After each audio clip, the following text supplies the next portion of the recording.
Well guys, I'm pretty upset. It is Wednesday, May 24th, and I'm coming home from work, and I just come over the bridge, and a little ways from the bridge there's actually a stoplight.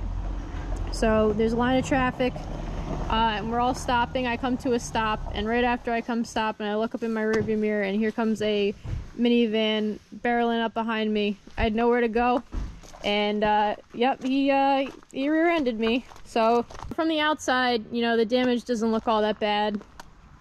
Got some plastic all popped out here, you know, nice dent right here, and then the same thing on this side. But the reality is the whole back of my car is actually smushed in, the frame and everything. From here you can probably see the hitch is actually pointing down at an angle. That's because the frame is actually crinkled. If we go under here, you know, you can see this exhaust here took a pretty good hit, you know, ripped these stupid rubber mounts that I hate so much, bent this, crushed in the exhaust here. This is actually my wheel well here, and this is all crushed in. This is where my tire is, spare tire. That's all crinkled up. And it crushed my whole exhaust backwards, so this is actually broken in multiple places. These joints here all blew apart. You can see on this one, probably better. This one's leaking now. And if we look here, here's the frame to my car, and I guess it's kind of hard to tell on the camera, but there's a nice crinkle in it here. And yeah, there's actually there's quite a bit of stuff bent on this. This isn't even supposed to be like this. Crinkle in the frame. This is all pushed up. Thankfully it doesn't look like anything's rubbing on the tires right now.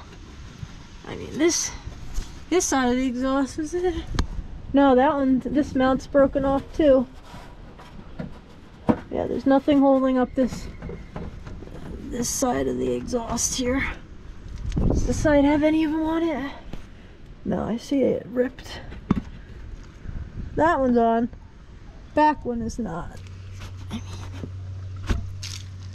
Yeah, this is supposed to be up. So I'm worried with the frame damage that they might end up totaling my car, which would be a real shame because this car still has a lot of life left in it. But you know, I'm pretty set on the fact that even if they try and total it out, that it's not going to be totaled, that I'm going to fix it no matter what it takes. So I mean, you open up my my trunk here, and like, look at this. Like, the wheel well is just completely mangled. I actually need to take everything out of this now. In order for the insurance to do anything, it has to get looked at, and they have to do like a repair quote on it. So I need to, you know, make all this viewable. But you know, even with everything crushed in, like my trunk still latches and everything, you know. I really do think that she took this like a champ. You know, no airbags went off. I have no lights, so you know, all that's a good sign. I just got all of my tools out of the back of here. We get to see this for the first time together.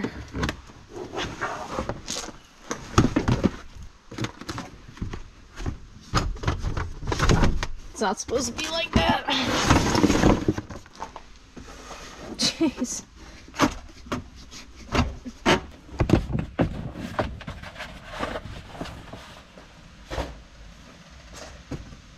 Oh man, this is all bent. Ah, shoot.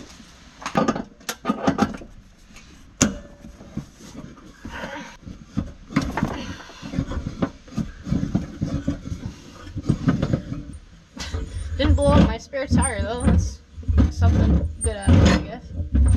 I probably actually absorbed some of the impact because it's crushed in between both sides of this.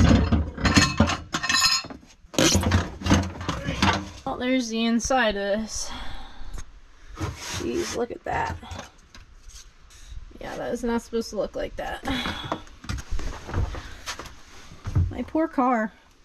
Just strapped up the exhaust to something just so it wasn't just hanging and flopping around. I could probably drive this around and be okay. I wouldn't say that I should be towing stuff with it or at the moment, but you know, I think this actually is probably still fine to drive. I mean, this might have whacked stuff out of alignment and everything, but for short term, at least I'd have a drivable car.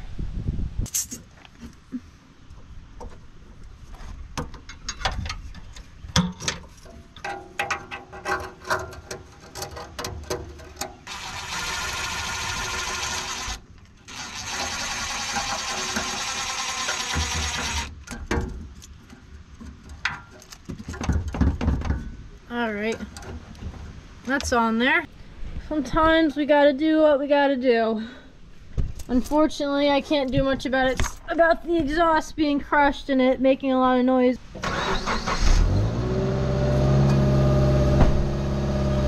Oh yeah, listen to her purr now. Oh, even my foam inserts are broken here. Oh, this doesn't even fit in here. That's a little annoying. I have all my emergency stuff in here.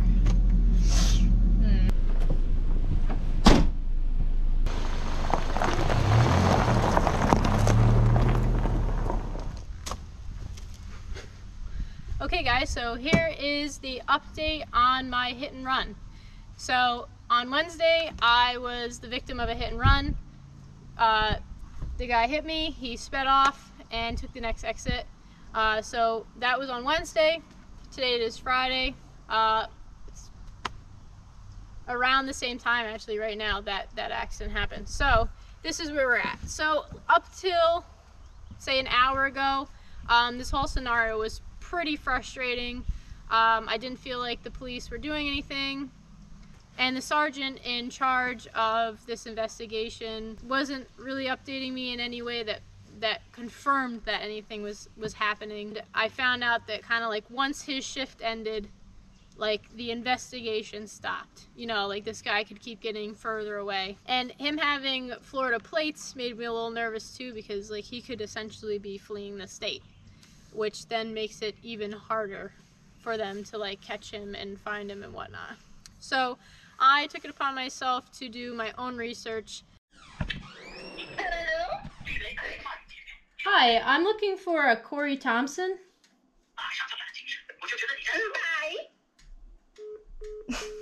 I was like a kid answering a phone.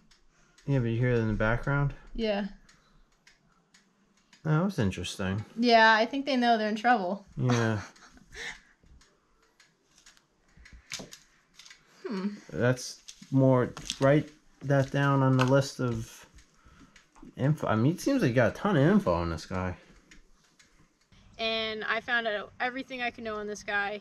I just came from the police station on my way home from work today, so I just got back, and I gave them this report that I had pulled up on this guy. Name, his address, contact information, everything that I could find online from this guy. So I gave the police all of the new information that I had found. The sergeant wasn't actually in office today, so I actually gave this information to some other officers that were there, and they were super helpful. You know, they pulled up the report that was written. Where it had seemed like was left off was that the officer investigating the case was still looking into this guy's Florida address that was in line with his Florida plates, but it seems like he was now living in Brooklyn, so now they have that updated address. So now they are on the right track with the correct address. Something else that was really good to hear is that there is a bolo out on this guy. So basically all officers on duty are looking out for that vehicle. And there's also a LPR, I believe it was, license plate recognition, maybe. But anyway, so anytime he goes over a bridge, or like a throughway, anytime that his easy pass is scanned, if he passes any police officer at any speed, it will immediately pop up in their system and ping his location.